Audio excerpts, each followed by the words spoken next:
Postmortem series. Actually postmortem মানে আমরা একটা চ্যাপ্টারের মধ্যে যে জিসটুকু রয়েছে, যেখান থেকে কোশ্চেন আসার সম্ভাবনা সব থেকে বেশি চান্স, সেই জায়গাগুলো বেশি ডিপতে ঢুকে তাকে একদম পুরো পোস্টমর্টেম করে ছাড়বো, এবং যেটুকু আলোচনা করব সেইটুকু নিয়েই আমরা পরবর্তী ভিডিওতে এমসিকিউ নিয়ে আমরা কিন্তু সলভ করব। সুতরাং তোমরা এই ভিডিওটা দেখার পরে তোমরা অবশ্যই কিন্তু এই রিলেটেড যে এমসিকিউ ভিডিওটা আসবে সেটা কিন্তু অবশ্যই দেখবে, তাহলে এই টপিকগুলো নিয়ে তোমাদের আর কোনো টেনশন থাকবে না। 35-এ 35 পাওয়ার জন্য এই পোস্টমর্টেম এই সিরিজগুলো তোমাকে দেখতেই হবে, শুধু কথাই নয়। চলো আমরা পরীক্ষার কোশ্চেনের সাথে টপিকগুলো মিলিয়ে দেখবো। এই টপিকগুলো থেকে প্রত্যেকবার আগেও এসছে, আর এটা এখনো আমরা বলছি যে তোমরা যে সেম 3 পরীক্ষাটা দিতে যাবে, আশা করা যাচ্ছে ওখান থেকে আসবেই আসবে।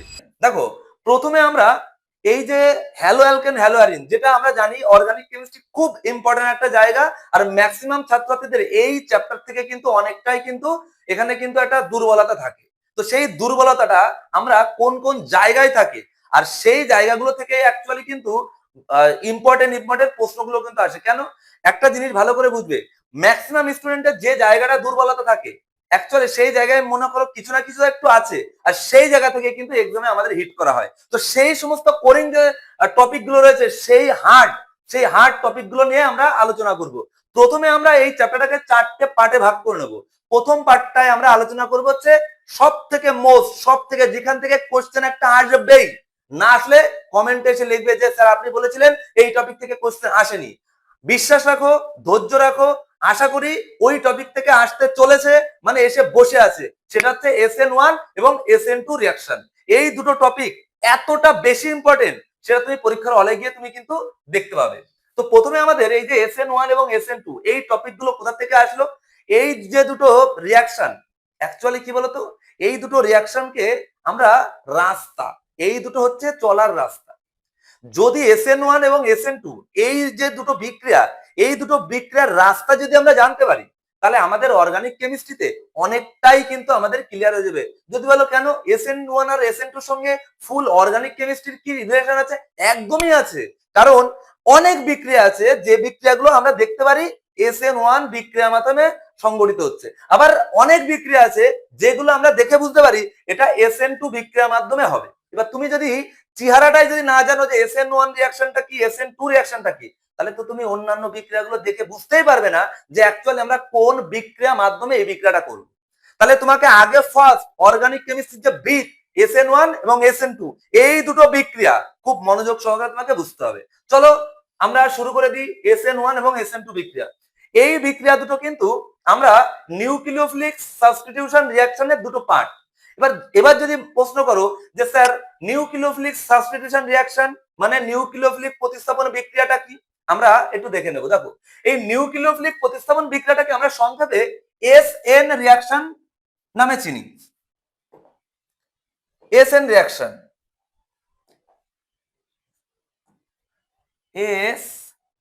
SN reaction. তাহলে এই SN রিঅ্যাকশনই হচ্ছে সাবস্টিটিউশন নিউক্লিওফিলিক রিঅ্যাকশন। আচ্ছা, এই রিঅ্যাকশনটার মানেটা কি? এই রিঅ্যাকশনটার মানেটা আমরা হালকা করে আগে একটু বলে দিচ্ছি, তারপরে আমরা শুরু করছি। দেখো, মনে করো একটা হ্যালো অ্যালকেন, তো হ্যালো অ্যালকেনে কি থাকবে? কার্বনের সাথে এক্সট্রা একটা বন্ড থাকবে, কারণ এই বন্ডটা যদি না থাকে তাহলে কিন্তু আমরা বিক্রিয়ার কোনো জায়গা পাবো না আমরা। আচ্ছা, এবার এখানে দেখো, এই যে হ্যালো অ্যালকেনটাই আমরা সবাই জানি, এই হ্যালো অ্যালকেনের কার্বনের সাথে এক্স এর এই যে বন্ধনটা, এই বন্ধনটাকে আমরা কি বলবো? পোলার বন্ড। কেন পোলার বন্ড? কারণ কার্বন আর এক্স মানে হ্যালোজেন, হ্যালোজেন মানে এখানে কাদের বোঝানো হয়েছে? এক্স মানে এখানে বোঝানো হয়েছে ফ্লোরিন, ক্লোরিন, ব্রোমিন আর আয়োডিন। এই যে হ্যালোজেন গুলো আমরা জানি, এই হ্যালোজেন গুলো তড়িৎ ঋণাত্মকতা বা ইলেকট্রোনেগেটিভিটি ধর্মটা বেশি কার তুলনায় কার্বনের থেকে।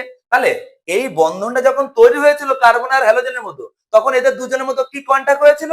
যে ভাই আমরা দুজনে আসো একটা বন্ধন করব। বন্ধন করার নিয়মটা কি?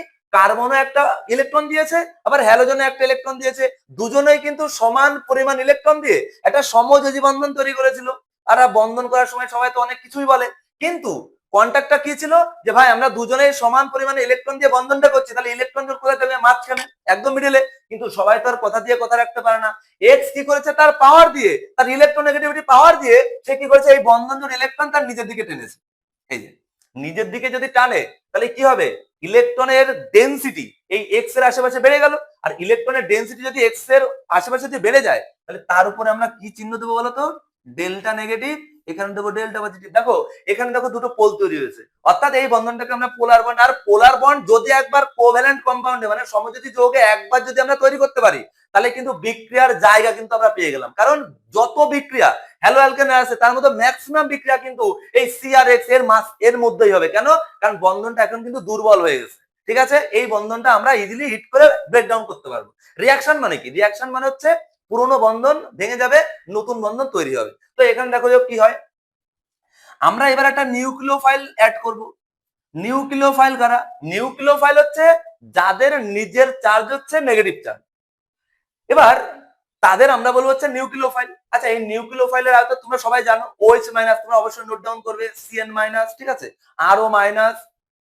তো এই নিউক্লিওফাইল আবার অসম নিউক্লিওফাইলও আছে, যেমন অ্যামোনিয়া, অ্যামোনিয়াতে NH3, তো নাইট্রোজেনের উপরে দুটো লোন পেয়ার আছে, তাহলে ওই লোন পেয়ার হচ্ছে আমাদের প্রসম নিউক্লিওফাইল হিসেবে কাজ করবে। আবার জলে যে H2O অক্সিজেনের উপরে যে লোন পেয়ার আছে সেটাও কিন্তু আমাদের কি হিসেবে কাজ করবে? নিউক্লিওফাইল হিসেবে কাজ করবে। যাই হোক, তো এই নিউক্লিওফাইল সম্পর্কে আমরা জানি। এইবার এই নিউক্লিওফাইল এসে কোথায় অ্যাটাক করবে? কারণ এর চার্জ তো নেগেটিভ, ও তো পজিটিভকেই বেশি পছন্দ করবে, তাহলে ও পজিটিভ চার্জ দ্বারা কার্বনকে গিয়ে কি করবে? এই নেগেটিভ চার্জ গুলো গিয়ে এই কার্বনের ব্যাক সাইডে অ্যাটাক করবে। অ্যাটাক করলে এবার ভালো করে জিনিসটা দেখো, কোন বন্ধনটা ভাঙবে? আচ্ছা, এখানে তো মনে করো হাইড্রোজেনের সাথে, এখানে তো মনে করো হাইড্রোজেন আছে, কিন্তু এই বন্ডগুলো ভাঙবে না, এই বন্ধনটা ভাঙবে, কারণ এই বন্ধনটা হচ্ছে পোলার বন্ড। তাহলে এখানে কি অ্যাটাক করে নিউক্লিওফাইলের সঙ্গে নতুন কানেকশন তৈরি হবে কার? কার্বনের। আর এই পুরনো যে কানেকশন সেটাকে একদম পুরো কি করবে? এখান থেকে বের করে দেবে। কারণ অলরেডি তো এক্স তো কার্বনের সাথে বেইমান অলরেডি করেই ফেলেছে আগের থেকে, কারণ মাঝখান থেকে ইলেকট্রন যখন নিজের দিকে টেনে রেখেছে, তাহলে ও তো বেইমান আগের থেকেই করে ফেলেছে। তার মানে এবার যদি নতুন কোনো সঙ্গী যদি পায় কার্বন, তাহলে তার সাথে বন্ড করবে, এক্সটাকে বের করে দেবে। অর্থাৎ এখান থেকে তাহলে আমরা কি পাবো বলতো? এখানে আমরা পাবো হচ্ছে, এখানে এই যে নিউক্লিওফাইলের সঙ্গে নতুন কার্বনের একটা বন্ড তৈরি হবে, আর এখান থেকে আমাদের এক্সটা এক্স মাইনাস হিসেবে বেরোবে। কারণ এক্স যখন বেরোবে না তখন বন্ধনের ইলেকট্রন জোড় ওরটা তো নেবে, প্লাস ওই বন্ধনের ইলেকট্রন জোড়টা ও নিয়ে যাবে, ওর জন্য ও মাইনাস হিসেবেই বেরোবে। আর এটাকে আমরা বলি হচ্ছে কি বলতো? এটাকে আমরা বলি হচ্ছে লিভিং গ্রুপ। লিপ অর্থাৎ ও যে সিস্টেম থেকে লিপ করবে তাকেই আমরা বলবো হচ্ছে লিভিং গ্রুপ। লিভিং গ্রুপের ধর্ম কি? লিভিং গ্রুপ যখন সিস্টেম থেকে বেরোয় তখন বন্ধনের ইলেকট্রনটা ওরা নিয়ে বেরোবে। আচ্ছা গেল, তাহলে এই যে বিক্রিয়াটা, এই বিক্রিয়াটাকে আমরা কি বলবো? নিউক্লিওফিলিক প্রতিস্থাপন বিক্রিয়া। কেন? কারণ একটা নিউক্লিওফাইল এসে কাকে প্রতিস্থাপন করলো? হ্যালোজেনকে এক্স কে প্রতিস্থাপন করে হ্যালোজেনের জায়গায় ও কি করেছে? ও নিজে বন্ধন করেছে। তাহলে এই বিক্রিয়াটাকে আমরা যেহেতু নিউক্লিওফাইল দিয়ে অ্যাটাক করিয়ে এক্সটাকে বার করা হয়েছে, ওই জন্য এই বিক্রিয়াটাকে আমরা বলবো নিউক্লিওফিলিক প্রতিস্থাপন বিক্রিয়া। আশা করি বুঝতে পারলে। এইবার আমরা যেটা করব, এই যে এসএন বিক্রিয়া, এসএন বিক্রিয়ার যার একটা ফরম্যাট আমি দেখিয়ে দিলাম। এবার এই এসএন বিক্রিয়া আমরা দুটো ভাগে ভাগ করব, এটাকে আমরা দুটো ভাগে ভাগ করব।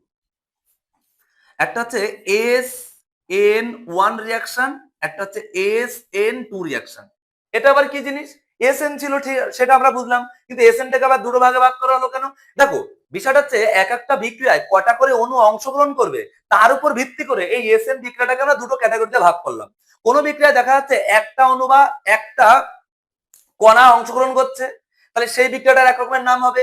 আবার কোন কোন বিক্রিয়া দেখা যাচ্ছে দুটো অণু অংশগ্রহণ করছে, তাহলে সেই বিক্রিয়াটার নাম আরেকটা আলাদা হবে। ওই কণা সংখ্যার উপর ভিত্তি করে এসএন বিক্রিয়াটাকে আমরা দুটো ক্যাটাগরিতে ভাগ করলাম, একটা হচ্ছে SN1, একটা হচ্ছে SN2 বিক্রিয়া। তোমরা অবশ্যই জানো যে SN1 বিক্রিয়াটা কি। SN1 বিক্রিয়াটা হচ্ছে, এখান থেকে যদি আমরা বাঁ দিক থেকে পড়তে পড়তে যাই, সাবস্টিটিউশন নিউক্লিওফিলিক, এই যে একটা মানে কি ইউনিমলিকুলার রিঅ্যাকশন। তাহলে সাবস্টিটিউশন নিউক্লিওফিলিক ইউনিমলিকুলার রিঅ্যাকশন মানে এটাকে আমরা বাংলা ভাষায় বলবো হচ্ছে কি বলতো? এক আণবিক বিক্রিয়া। আচ্ছা, তার মানে কি এই এক আণবিক বিক্রিয়াটা কি? ডিটেলসে পড়বো আমরা, এগুলো ডিটেলসে পড়বো, এগুলো আগে মিনিংটা একটু বলে দিই। তাহলে এখানে কি বলতো? এখানে কিন্তু SN2 বিক্রিয়া মানেটা কি? এখানে সাবস্টিটিউশন নিউক্লিওফিলিক বাইমলিকুলার রিঅ্যাকশন। তার মানে কি এই ধরনের বিক্রিয়াতে দুটো করে অণু অংশগ্রহণ করবে, ওই জন্য এখানে আমরা উপরে আমরা 2 তুলে দিয়েছি। তার মানে এখানে 2 এর জন্য হচ্ছে বাইমলিকুলার, এখানে 1 এর জন্য হচ্ছে ইউনিমলিকুলার। পরীক্ষার হলে যেটা ভুল করে, এই মিস্টেক গুলো কিন্তু অবশ্যই করবে না। এই একটাকে অনেকে কি করবে? এই একটাকে হচ্ছে ধাপ সংখ্যার সঙ্গে তুলনা করবে। সবাই ভাববে কি SN1 মানে এই বিক্রিয়াটা মনে হয় একটা ধাপে ঘটবে, মোটেও না। SN2 এই বিক্রিয়াটা মনে হয় দুটো ধাপে ঘটবে, মোটেও না।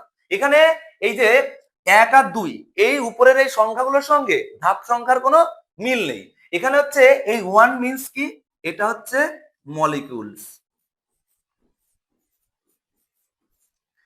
এটা হচ্ছে মলিকিউলস।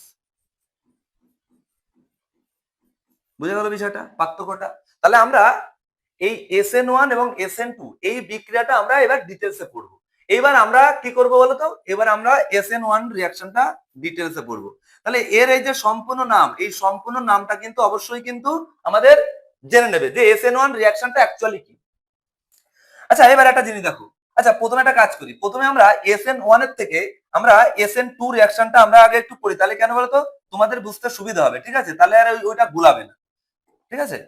তো আমরা প্রথমে এই SN2 রিঅ্যাকশন নিয়ে আমরা প্রথমে আলোচনা করব। এবার দেখো SN2 রিঅ্যাকশনের মধ্যে কি আছে এই জিনিসটা আগে ভালো করে বোঝো। আমি কথা দিলাম এই SN2 রিঅ্যাকশনটা তুমি তোমার নাম ভুলে যাবে, তাও SN2 রিঅ্যাকশনটা ভুলবে না, ঠিক আছে? কিরকম ভাবে আমরা অ্যাপ্লাই করব দেখো এই SN2 রিঅ্যাকশনটা। প্রথমে এখানে আমরা এখানে একটা হ্যালো অ্যালকেন নেব। হ্যালো অ্যালকেনটা কেমন নেব দেখো ভালো করে, এখানে সি, এখানে একটা মনে করো এক্স নিয়েছি, আর এই কার্বনের চারদিকে তিন দিকে আমরা এখানে তিনটা হাইড্রোজেন নিয়ে নিচ্ছি।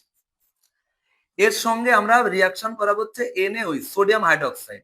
রিয়াকশন করলে আগে নরমাল বিক্রিয়াটা দেখাচ্ছি, আগে হচ্ছে আমরা এখানে হেডলাইন দেবো হচ্ছে নরমাল রিয়াকশন, এটা হচ্ছে নরমাল রিয়াকশন আগে, তারপরে আমরা মেকানিজমে যাব। দেখো নরমাল রিয়াকশনে কি হবে, নরমাল রিয়াকশনে হচ্ছে এটা প্লাস এটা মাইনাস, তো এখানে ইন্টারচেঞ্জ হবে, এই এক্স এর জায়গায় ওইচটা আসবে আর এক্সটা ওইচ এর জায়গায় যাবে, এটাকে আমরা বলবো হচ্ছে প্রতিস্থাপন, ঠিক আছে? ইংলিশে বলে আমরা ইন্টারচেঞ্জেবল, আর বাংলায় বলি অদল বদল। আর এখানে আমাদের কি হচ্ছে প্রতিস্থাপন, মানে সাবস্টিটিউট হচ্ছে এখানে। তাহলে এখানে কি আসবে কার্বন, তাহলে এখানে দেখো এক্সটা প্রতিস্থাপন হবে, কিন্তু এইখানে যারা যারা আছে হাইড্রোজেন এগুলো কিন্তু সেমই থাকবে, তাহলে এক্স এর জায়গায় কে চলে আসবে এখানে ওইচ, আর এখান থেকে সিস্টেম থেকে দেখো এক্স টা এক্স মাইনাস হিসেবে লিভ করবে, মানে লিভিং করবে, আর এখানে Na প্লাস রয়েছে, তাহলে Na প্লাস আর এই এক্স মিলে NX তৈরি হয়ে যাবে, এটাই হচ্ছে আমাদের সিস্টেমের কি বলতো লিভিং গ্রুপ। এখানে একটা জিনিস দেখো নিয়েছি আমরা হ্যালো অ্যালকেন, পেয়ে গেলাম অ্যালকোহল, এটাকে আমরা সংক্ষেপে কিভাবে লিখি CH3OH, দেখো মিথানল পেয়েছি, এটা হচ্ছে নরমাল বিক্রিয়া। এবার আমরা একটা জিনিস দেখবো যে এই যে বিক্রিয়াটা হলো এই বিক্রিয়াটার মেকানিজমটা আমরা কিভাবে করব। মেকানিজমটা যদি বুঝতে পারো তাহলে এই রিয়াকশন সম্পর্কে তোমার ফুল আইডিয়া চলে আসবে। চলো আমরা শুরু করি মেকানিজমটা জিনিসটা কি।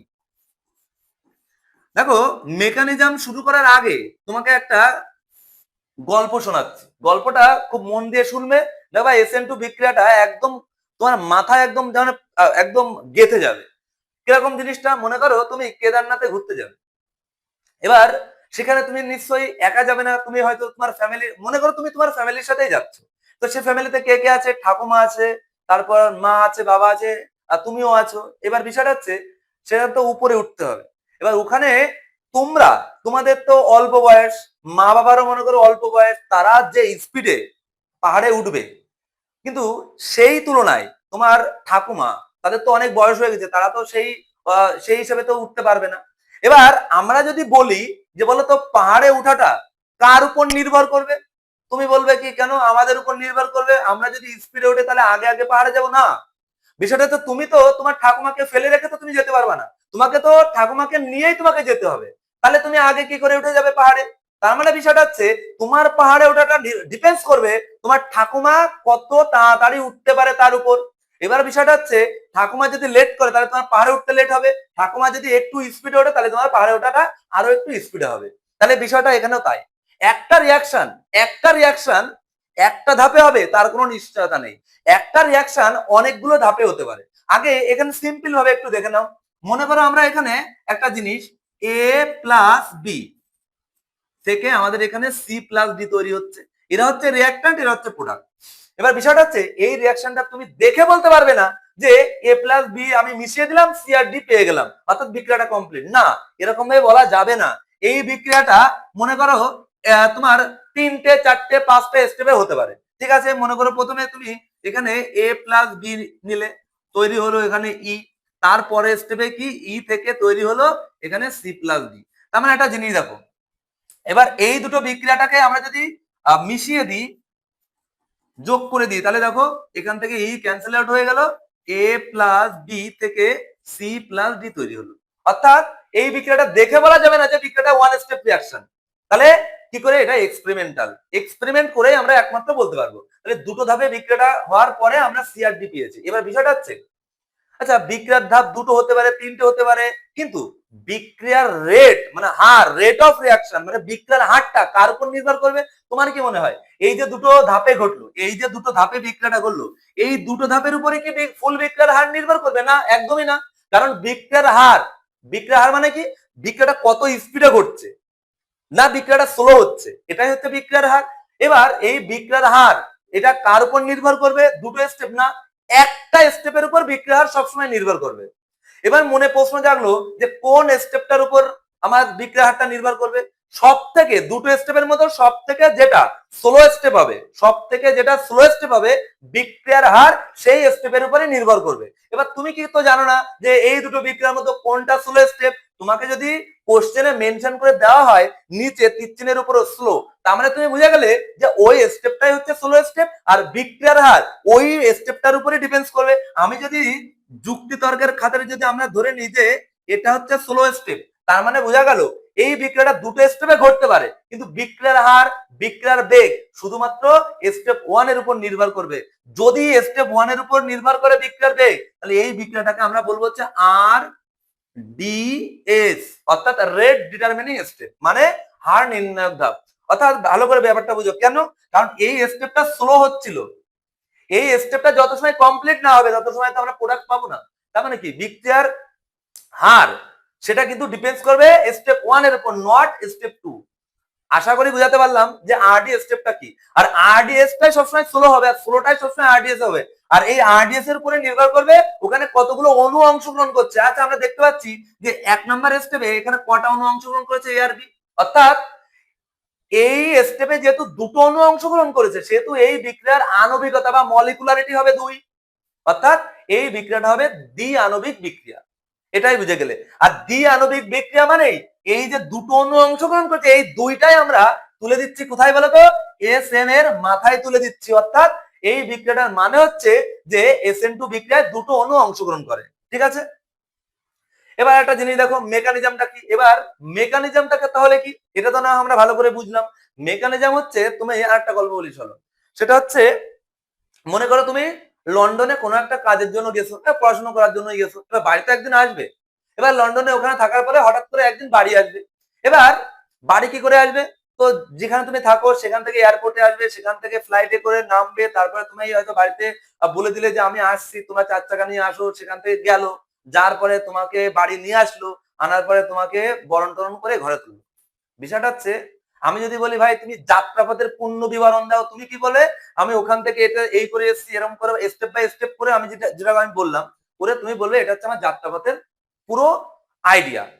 এবার এটা এই কনসেপ্টটা যদি আমরা বিক্রিয়ার ক্ষেত্রে লাগাই, তার মানে কি, একটা বিক্রিয়ার মেকানিজম হলো সেটাই যে ওই বিক্রিয়াটা কি প্রোডাক্ট তৈরি হবে আর কি রিয়াক্টান্ট নেওয়া হয়েছে, অর্থাৎ রিয়াক্টান্ট থেকে প্রোডাক্ট তৈরি হতে কতটা সময় নেবে, বিক্রিয়ার হার কত, মানে রেট অফ রিয়াকশন কত, ওই বিক্রিয়ায় কি কি ইন্টারমিডিয়েট তৈরি হয়েছে, ওই বিক্রিয়াটা কোন পথ দিয়ে গেছে, মানে বুঝতে পারলে বিষয়টা। অর্থাৎ সোজা চ্যাপ্টার হিসাব হচ্ছে একটা বিক্রিয়ার ইন ডিটেলস আমরা যে জিনিসটার মাধ্যমে জানতে পারবো সেই জিনিসটাকে আমরা বলবো ওই বিক্রিয়ার মেকানিজম। মানে কোন একটা বিক্রিয়া সম্পর্কে সঠিক আইডিয়া পাওয়ার জন্য আগে ওই বিক্রিয়ার মেকানিজমটা তোমাকে জানতে হবে। তাহলে আমরা এই যে মেকানিজমটা, আশা করি বোঝা গেল যে এই জিনিসটা কি। এবার আমরা দেখো কি করব, এই যে অ্যালকোহলটা তৈরি হলো, আমরা হ্যালো অ্যালকেন নিলাম, অ্যালকোহলটা তৈরি হলো, কিভাবে তৈরি হবে ভালো করে জিনিসটা দেখো। এখানে প্রথমে আমাদের কিভাবে তৈরি হয়েছে, কার্বন এখানে এক্স, এখানে হাইড্রোজেন, এখানে হাইড্রোজেন, এখানে হাইড্রোজেন। এবার এখানে কি তৈরি হয়েছে বলতো, প্রথম স্টেপে এই যে Na প্লাস আর OH মাইনাস, তো এখান থেকে প্রথমে নিউক্লিওফাইলটা গিয়ে কি করবে, যেহেতু কার্বনের ব্যাক সাইডে ছোট ছোট গ্রুপ রয়েছে, হাইড্রোজেনের মতো একদম ছোট ছোট গ্রুপ, সেহেতু সবসময় মনে রাখবে কার্বনের ব্যাক সাইডে যদি ছোট ছোট গ্রুপ উপস্থিত থাকে তাহলে নিউক্লিওফাইলটা ব্যাক সাইডে ভালো করে ঢুকে তারপরে কার্বনকে অ্যাটাক করবে আর কার্বনের সাথে এই এক্সট্রাকে বের করে দেবে। তার মানে একটা জিনিস তুমি মানে অলরেডি বুঝতে পেরেছো যে SN2 বিক্রিয়া কোন কোন রিয়াক্ট্যান্ট বা কোন কোন সাবস্ট্রেটের পক্ষে হবে। এই ওইস মাইনাসটা এই কার্বনের ব্যাক সাইড ভালো করে সুন্দর করে ঢুকবে, কারণ এখানে সব ছোট ছোট গ্রুপ, তাহলে ওদের ঢুকতে সুবিধা হবে, ঢুকে এক্সট্রাকে বের করে দেবে। বের করলে এখানে একটা ইন্টারমিডিয়েট তৈরি হবে। ইন্টারমিডিয়েট মানে কি, দেখো একবারে ওইস মাইনাস গিয়ে কার্বনকে অ্যাটাক করবে, সাথে সাথে এক্সট্রা বেরিয়ে যাবে, জিনিসটা না অতটা ইজিলি হয় না। মানে কিরকম, এমন একটা স্টেট বা ইন্টারমিডিয়েট আসবে, সেই ইন্টারমিডিয়েটটা কি বলতো, এই ওইস মাইনাসটা মনে করো 50% কার্বনকে অ্যাটাক করেছে, আর সেই মুহূর্তে অলরেডি এক্স 50% অলরেডি বেরিয়েও যাচ্ছে। মানে কিরকম একটা অবস্থা, দেখো আমি এই ওইসটার সঙ্গে কার্বনের একটা জিনিস দেখাচ্ছি। দেখো এখানে হাইড্রোজেন, এখানে হাইড্রোজেন, এখানে হাইড্রোজেন, আর এখানে এক্সটা এরকম ডট ডট ডট ডট, মানে কি, এই যে অবস্থাটা, এই অবস্থাটাকে আমরা বলবো হচ্ছে ইন্টারমিডিয়েট বা ট্রানজিশন স্টেট, টিএস বলবো। কেন টিএস বলবো, কারণ হচ্ছে দেখো এখানে কার্বনের সঙ্গে তিনখানা ফিক্সড বন্ড, আর অলরেডি অলরেডি কিন্তু এই যে দুটো বন্ড, এই দুটো বন্ড কিন্তু ঝুলন্ত অবস্থায় রয়েছে। কেন, কারণ এখানেও বন্ডটা কনফার্ম হয়নি, এখানেও বন্ডটা কনফার্ম নেই, ওই জন্য এইটাকে আমরা বলছি হচ্ছে টিএস। কেন, কারণ এখানে ওইসের সঙ্গে যখনই বন্ডটা কমপ্লিট হবে, যখনই এই বন্ধনটা একদম কনফার্ম হবে, তখনই সরি সরি এখানে কিন্তু এক্স এইচ না, এখানে কিন্তু এক্স, এটা কিন্তু এক্স, কারণ আমরা এখানে এক্স নিয়েছিলাম।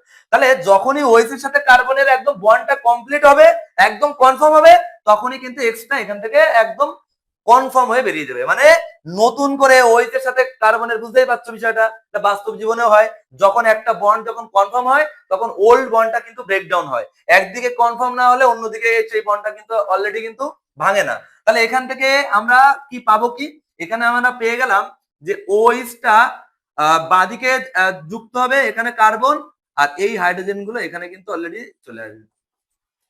দেখলো তো জিনিসটা কি হলো, এখানে কার্বনের যেদিকে হাইড্রোজেন গুলো ছিল, ঠিক তার উল্টো দিকে হাইড্রোজেন গুলো চলে গেল, অর্থাৎ জিনিসটা ছাতার মতো উল্টে গেল, ছাতার মতো উল্টে গেল। উল্টে যাওয়ার ঘটনাকে আমরা কি বলবো বলতো, এই যে সাবস্ট্রেট, এই যে সাবস্ট্রেট এর সাপেক্ষে এই যে প্রোডাক্টটা তৈরি হলো, এই প্রোডাক্টটা পুরো উল্টো না? যখন একটা সাবস্ট্রেটের সাপেক্ষে প্রোডাক্টটা যদি উল্টো হয়, তখন সেটাকে আমরা বলবো হচ্ছে ইনভার্সন অফ কনফিগারেশন। তাহলে এই চিত্রটাকে আমরা কি বলবো বলতো, ইনভার্সন, ইনভার্সন অফ কনফিগারেশন, এটাকে আমরা বলবো ইনভার্স, অর্থাৎ বিপরীত যেটা। ঠিক আছে, তো আশা করি মোটামুটি বুঝতে পারলে এখানে মেকানিজমটা কি হলো। এবার দেখো আমাদের তৈরি হয়ে গেল কিন্তু সেই, দেখো নর্মাল ভাবে আমরা যে অ্যালকোহলটা পেয়েছিলাম, সেই অ্যালকোহলটাও কিন্তু আমরা মেকানিজম করে আমরা কিন্তু সেই অ্যালকোহলটাই পেয়েছি। তার মানে কি, এই মাঝখানে এই যে ইন্টারমিডিয়েটটা, এটা কিন্তু কোনো স্টেপ না, এই স্টেপটা ক্ষণিক সময়ের জন্য আসবে, এটা আবার বিক্রিয়ার মাধ্যমে শেষ হয়ে যাবে, এটা আসবে আবার চলেও যাবে। আশা করি বুঝতে পেরেছো। তার জন্য এই যে বিক্রিয়াটা, এটা হচ্ছে ওয়ান স্টেপ রিয়াকশন। এটা কি বললাম, ওয়ান স্টেপ রিয়াকশন, এটা ওয়ান স্টেপ রিয়াকশন। কিন্তু তাহলে ওয়ান স্টেপ রিয়াকশনের জন্য পরীক্ষা যেটা ভুল হয়, আচ্ছা এটা তো ওয়ান স্টেপ রিয়াকশন, তাহলে মানে এখানে এই ওয়ানটা মানে এই ওয়ান স্টেপটাকে রিপ্রেজেন্ট করছে না। আমি আগেই বলে দিয়েছি এই ওয়ানটার সাথে এখানে কিন্তু স্টেপের কোনো মিল নেই, এখানে টু এর সাথে এটা কিন্তু কোনো মিল নেই। তাহলে বিষয়টা হচ্ছে এখানে আমরা কটা অণু অংশগ্রহণ করলাম, আচ্ছা এখানে কটা স্টেপ হলো ভাই, একটাই স্টেপ, এটাই হচ্ছে এর আরডিএস, কারণ স্টেপ তো একটাই, তাহলে একটা স্টেপ যদি হয় তাহলে ওইটাই হচ্ছে আরডিএস, মানে এটাই হচ্ছে রেট ডিটারমিনিং স্টেপ। অর্থাৎ এই বিক্রিয়াটার উপরেই বিক্রিয়ার হার নির্ভর করবে। এবং আমরা দেখতে পাচ্ছি এই স্টেপে কটা অণু অংশগ্রহণ করেছে, দেখো তো এখানে কিন্তু দুটো অণু অংশগ্রহণ করেছে, একটা হচ্ছে সাবস্ট্রেট, একটা হচ্ছে নিউক্লিওফাইল। অর্থাৎ বিক্রিয়ার হার এখানে দুটো অণুর উপর নির্ভর করবে, একটা হচ্ছে নিউক্লিওফাইল OH মাইনাস, আর একটা হচ্ছে সাবস্ট্রেট। যেহেতু বিক্রিয়ার হারটা দুটো অণুর উপর নির্ভর করছে, সেহেতু বিক্রিয়ার হারটাকে আমরা কিভাবে রিপ্রেজেন্ট করতে পারি, অর্থাৎ rate of reaction bracket R equal to k into বিক্রিয়ার হার লেখা তোমরা অবশ্যই জানো। তাহলে কনসেন্ট্রেশন অফ কি, কনসেন্ট্রেশন অফ হচ্ছে সাবস্ট্রেট ইনটু কনসেন্ট্রেশন অফ হচ্ছে নিউক্লিওফাইল মানে OH মাইনাস, এখানে জায়গা নেই বলে নিউক্লিওফাইলটা লিখলাম না। তাহলে এখানে বিক্রিয়ার হারে আমরা দেখতে পাচ্ছি দুজনের গাঢ়ত্বের উপর নির্ভর করছে, ওই জন্য এই বিক্রিয়াটাকে আমরা SN2 বিক্রিয়া বলে আমরা পরিচিত। তার মানে একটা জিনিস তুমি ভালো করে শিখে গেলে যে SN2 বিক্রিয়াটা কি। SN2 বিক্রিয়াটা হচ্ছে যে বিক্রিয়ার কার্বনের ব্যাক সাইডে ছোট ছোট গ্রুপ থাকবে, সেই যে সাবস্ট্রেট, সেই সাবস্ট্রেটের ব্যাক সাইডে গিয়ে নিউক্লিওফাইল অ্যাটাক করতে পারে। যদি এরকমের কোনো আমাদের সাবস্ট্রেট দেখতে পাই, তাহলে ওই সাবস্ট্রেটের ক্ষেত্রে SN2 বিক্রিয়াটাই হবে। তাহলে একটা জিনিস দেখো তো, আচ্ছা আমরা এইটা আরেকটু যখন SN1 টা পড়বো, তখন এই SN1 আর SN2 পার্থক্যের মধ্যে আমরা আরো অনেক ডিটেলস আলোচনা আমরা করব। ঠিক আছে, আমরা SN1 টা একটুখানি পড়ে নিই, তারপরে এই দুটোর মধ্যে আমরা ডিফারেন্সটা ভালো করে বুঝবো, তাহলে তখন আরো ভালো বেটার বুঝতে পারবে। চলো তাহলে আমরা SN1 এর একটু রিভিউ করে নিই। SN1 এ কি পড়লাম? SN1 এ আমরা পড়েছি একটা মাত্র ধাপ, অর্থাৎ এটা একটা মাত্র ধাপে হয়। 2 নাম্বার পয়েন্ট কি পড়লাম? এখানে দুটো অণু অংশগ্রহণ করে। 3 নাম্বার কি পড়লাম? এই বিক্রিয়ার হার নিউক্লিওফাইল এবং সাবস্ট্রেট উভয়ের গাঢ়ত্বের উপর নির্ভর করে। এই বিক্রিয়ায় যেহেতু দুটো অণু অংশগ্রহণ করে, ওই জন্য এই বিক্রিয়াটাকে আমরা দ্বি আণবিক বিক্রিয়া বলি। এবং এই বিক্রিয়া আরেকটা সব থেকে গুরুত্বপূর্ণ বিষয় হচ্ছে এই বিক্রিয়ার অর্ডার বা ক্রম হবে 2। ঠিক আছে, চলো আমরা শুরু করে দিই। আমরা SN1 রিঅ্যাকশন, SN1, তাহলে আমরা অলরেডি SN1 টা অলরেডি এর কি মিনিংটা সেটা আমরা অলরেডি বলেই দিয়েছি। তাহলে এখানে আমরা আগে নরমাল বিক্রিয়াটা আমরা আগে লিখে নিই। নরমাল বিক্রিয়া, নরমাল রিঅ্যাকশন। আচ্ছা, নরমাল রিঅ্যাকশনটা কি হবে এখানে? দেখো এখানে আমরা এবারও কার্বনের ব্যাক সাইডে আমরা এখানে একটু বাল্কি বাল্কি গ্রুপ নেব, না বড় বড় গ্রুপ নেব। এখানে এক্স এর মধ্যে আমরা নেব কি বলতো, এর মধ্যে সেই NaOH নেব, নিয়ে আমরা এখানে কি পাবো? একদম সেম আগের মতো, এটা প্লাস এটা মাইনাস, এই ওইসটা এক্স এর জায়গায় আসবে, এক্সটা ওইস এর জায়গায় যাবে। তাহলে এখানে কি তৈরি হবে বলতো? এখানে এখানে তৈরি হবে, এখানে ওইসটা এসে জুড়বে, আর এইখানে কিন্তু যা গ্রুপ ছিল সেই গ্রুপই থাকবে, CH3 CH3 CH3। আগেরটার সাথে এটার পার্থক্য কি অবশ্যই বুঝতে পেরে গেছো, যে এখানে যে সাবস্ট্রেটটা নেওয়া হচ্ছে সেই সাবস্ট্রেটের কার্বনের ব্যাক সাইডে যে গ্রুপগুলো নেওয়া হচ্ছে সেই গ্রুপগুলো হচ্ছে বাল্কি গ্রুপ, অনেক বড় বড় গ্রুপ। বড় বড় গ্রুপ নেওয়ার কারণ কি? কারণ এবার কিন্তু ব্যাক সাইডে ফার্স্ট স্টেপে, প্রথম স্টেপে কিন্তু ব্যাক সাইড অ্যাটাক হবে না। তার মানে আমরা বুঝে নেবো এটা SN1 কিভাবে হয়। দেখো ভালো, এটা হচ্ছে নরমাল বিক্রিয়া।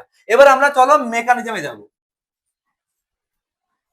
মেকানিজম, দেখো মেকানিজমে আমরা কি করব? মেকানিজমে আমরা এই বিক্রিয়াটা কিভাবে অ্যালকোহলটা তৈরি হলো সেখানে আমরা যাব। তো এখানে আমরা মেকানিজমে আমরা দেখবো প্রথম স্টেপ, অর্থাৎ স্টেপ 1। স্টেপ 1 এ দেখা যাক কি হয়। আচ্ছা প্রথমে একটা জিনিস দেখো, আমরা এখানে এই সাবস্ট্রেটটা নিচ্ছি, এখানে নেওয়ার পরে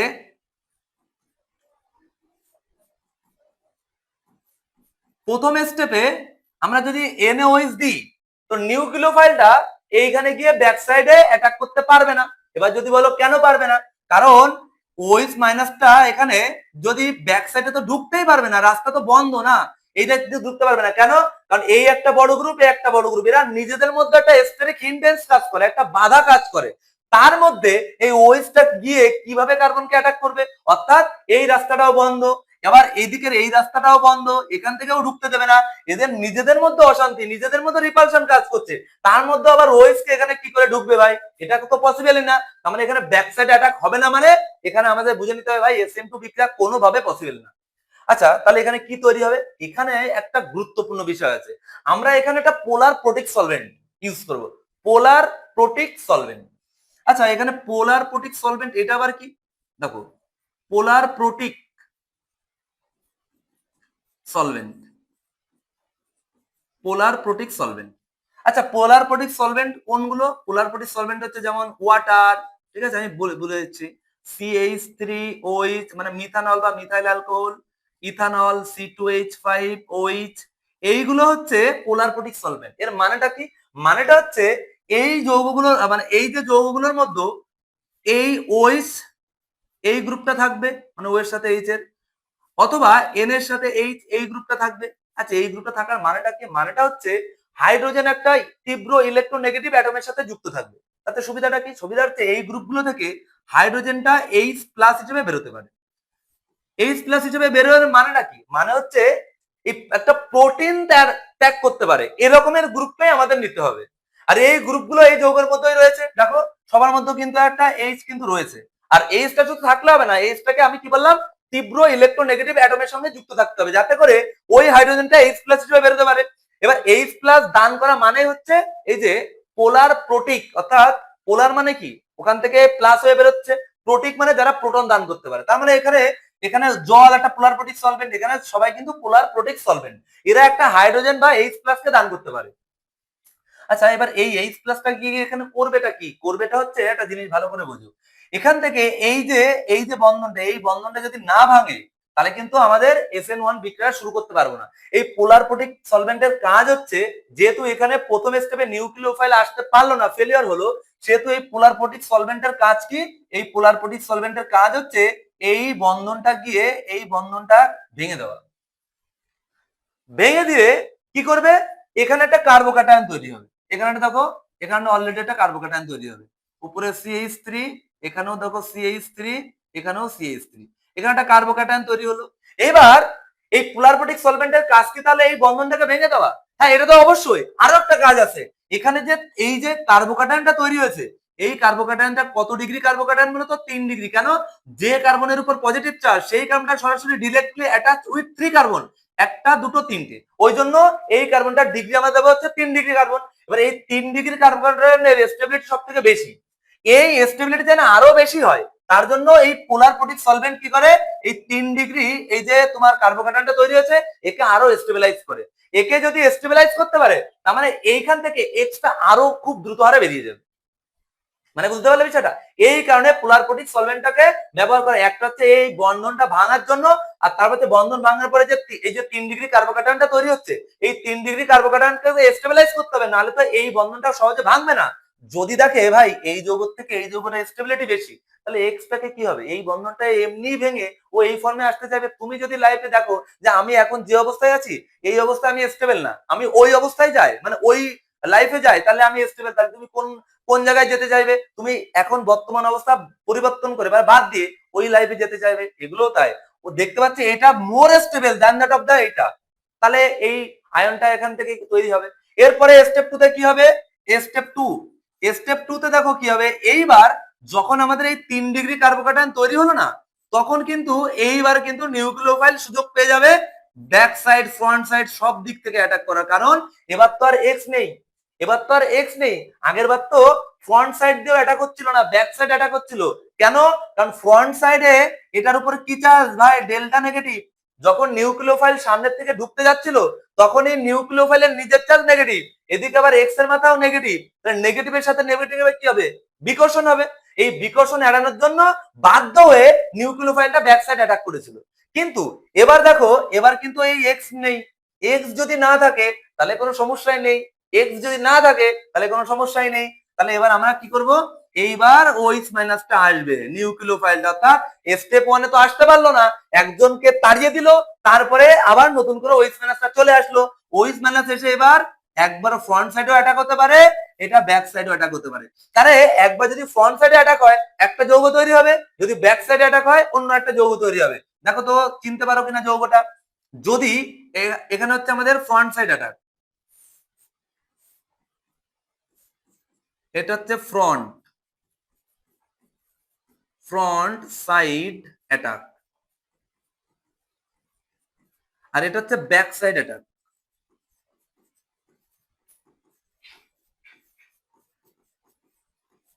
তাহলে ফ্রন্ট সাইড অ্যাটাক আর back side, front side attack হলে ওএইচটা কি হবে? ওএইচটা সামনে জুড়বে, আর কার্বনের 3 দিকে 3টে CH3 হবে এইখানে। এটাও দেখো সেই অ্যালকোহলটা চলে এসছে আগে। আর যদি ব্যাক সাইড অ্যাটাক হয়, তাহলে ব্যাকে ওএইচটা জুড়বে, আর এখানে 3 দিকে 3টে CH3। দেখো একই জিনিস কিন্তু একটা অপরটার উল্টো। তাহলে বলতো এই যৌগটা যেদিকে CH3 গুলো ছিল তার সাপেক্ষে সেই দিকে আছে, তাহলে এই যৌগটা আমরা প্রথম যৌগটার সাপেক্ষে কি হতে পারে? একই তো, এখানেও কার্বনের যেদিকে CH3 গুলো ছিল এখানেও কার্বনের সেই দিকে CH3 গুলো রয়েছে, তাহলে এই প্রথম যৌগের সাপেক্ষে এটাকে আমরা বলবো রিটেনশন, অফ কনফিগারেশন।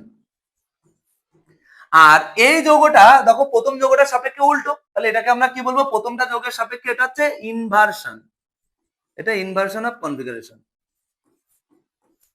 আশা করি বুঝাতে পারলাম, ঠিক আছে? তাহলে এই হয়ে গেল আমাদের SN2 বিক্রিয়ার মেকানিজম। এবার আমরা SN1 ভার্সেস SN2, প্রথমে একটা জিনিস দেখো, SN1 এ তো পোলার প্রোটিক সলভেন্ট ব্যবহার করা হয়েছে, কিন্তু SN2 তে এখানে আমরা তো কোনো সলভেন্টের কথা উচ্চারণই করিনি। এবার করব পার্থক্যতে। দেখো এখানে তো পোলার প্রোটিক সলভেন্ট ব্যবহার করা হয় SN1 এ, কেন আমি বলে দিয়েছি। SN2 তে পোলার অ্যাপ্রোটিক সলভেন্ট। এখানে আবার কারা ভাই? পোলার অ্যাপ্রোটিক, মানে যারা প্রোটন দান করতে পারবে না, যেমন কি DMSO এক নাম্বার, 2 নাম্বার হচ্ছে কি DMF। এদের নাম কি, ফুল ফর্ম তো জানো, ডাইমিথাইল সালফক্সাইড, আর এটা হচ্ছে কি ডাইমিথাইল ফরমাইড, ঠিক আছে। তো এই যে দুটো দ্রাবক SN2 তে ব্যবহার করা হয়, কেন? কারণ SN2 বিক্রিয়াতে আমরা দেখেছি যে কার্বন আর এক্স, এই দুটো যে তোমার এই দুজনের মধ্যে যে বন্ধনটা আছে, ওই বন্ধনটা তো ব্যাক সাইড অ্যাটাক করার ফলে ওখানে বন্ধনটা ভেঙে যাচ্ছে। নতুন করে তো ওই বন্ধনটা তো ভাঙার জন্য পোলার প্রোটিকের তো কোনো দরকারই নেই। তার জন্য ওখানে পোলার অ্যাপ্রোটিক সলভেন্ট দিয়ে কি করা হয়, ওখানে বিক্রিয়াটা করানো হয়। আচ্ছা, তাহলে এই দুটো দেওয়ারই বা কি দরকার ছিল? ওখানে তো না হলেও হতো। দেখো ওখানে তো অ্যাকচুয়ালি ফার্স্ট স্টেপে নিউক্লিওফাইল অ্যাটাক করেছে, তাহলে নিউক্লিওফাইলের সক্রিয়তা যাতে আরো বাড়ে, যদি নিউক্লিওফাইলের সক্রিয়তা যদি আরো বাড়াতে পারো, তাহলে SN2 বিক্রিয়ার রেট মানে ওই হারটা আরো বেড়ে যাবে। ওই জন্য এই DMSO আর DMF এই দুটো দ্রাবক হচ্ছে পোলার অ্যাপ্রোটিক, এই দুটো দ্রাবককে কোথায় ব্যবহার করা হবে?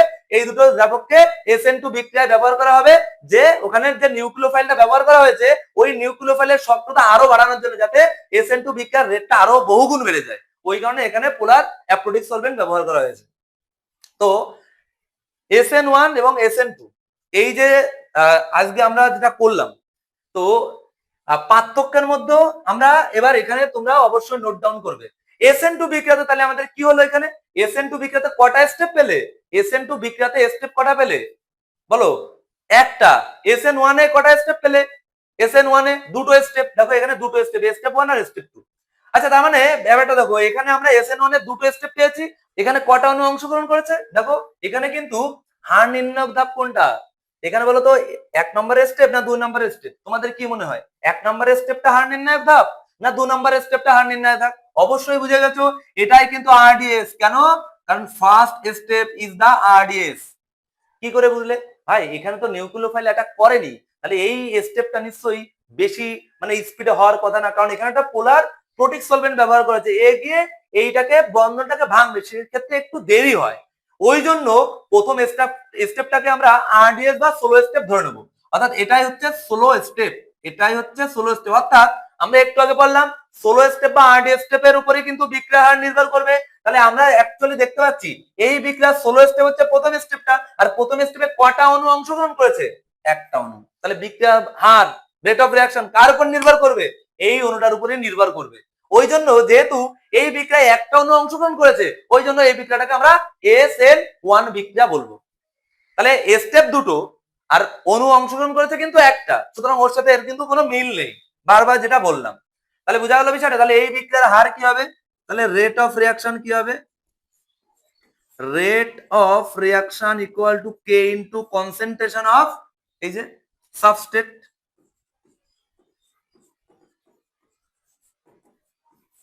সাবস্ট্রেটের গাঢ়ত্বের উপর বিক্রিয়া হারটা নির্ভর করবে বলে এটাকে আমরা SN1 বিক্রিয়া নাম দিয়েছি। তাহলে আশা করি এই SN1 আর SN2 বিক্রিয়া, এই দুটো বিক্রিয়ার ডিটেলসে বুঝতে পেরেছো, আর কোনো সমস্যা থাকার কথা না। এইবার তোমার এই যে SN1 আর SN2 বিক্রিয়া যেভাবে করালাম, এইভাবে যদি কেউ যদি পুরো ভিডিওটা যদি একটু মন দিয়ে দেখো এবং যদি নোট ডাউনটা করো, এরপরে আমরা এই পোস্টমর্টেম যে সিরিজে MCQ নিয়ে আলোচনা করব, সেই MCQ তে দেখবে তোমার আশা করি আটকানোর কথা না, যদি ভালো করে মানে মন দিয়ে যদি ভিডিওটা যদি দেখো। এবার বিষয়টা হচ্ছে, তাহলে আমাদের SN1 আর SN2 এর পরবর্তী যে টপিকটা নিয়ে আলোচনা করা হবে, এর তো আমরা MCQটা তো কালকেই পেয়ে যাব, এর MCQটা কালকে পেয়ে যাব।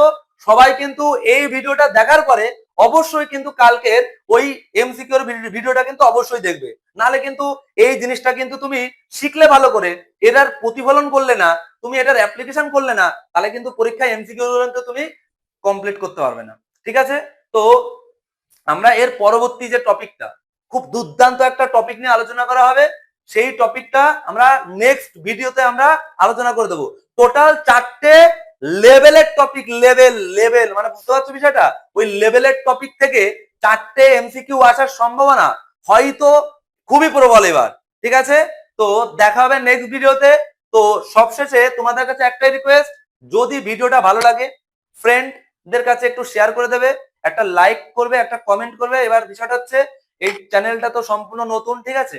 এবার বোর্ডের লেখাটা আমি জানি যে একটু হাতের হ্যান্ড রাইটিংটা একটু খারাপ হয়েছে, তো সেটা একটু সবাইকে একটু মানিয়ে নিতে হবে। প্রথম তো আশা করি আস্তে আস্তে এটা ইমপ্রুভ হবেই, ঠিক আছে? তো তোমাদের এর থেকেও যেন আরো বেটার বেটার যাতে ক্লাস দিতে পারি, তো তার জন্য দরকার হচ্ছে তোমাদের একটা সহযোগিতা। এই সহযোগিতার যদি হাত বাড়িয়ে দাও তাহলে আমরা কিন্তু এই চ্যানেলটাকে আরো অনেকটা ইমপ্রুভ করতে পারবো।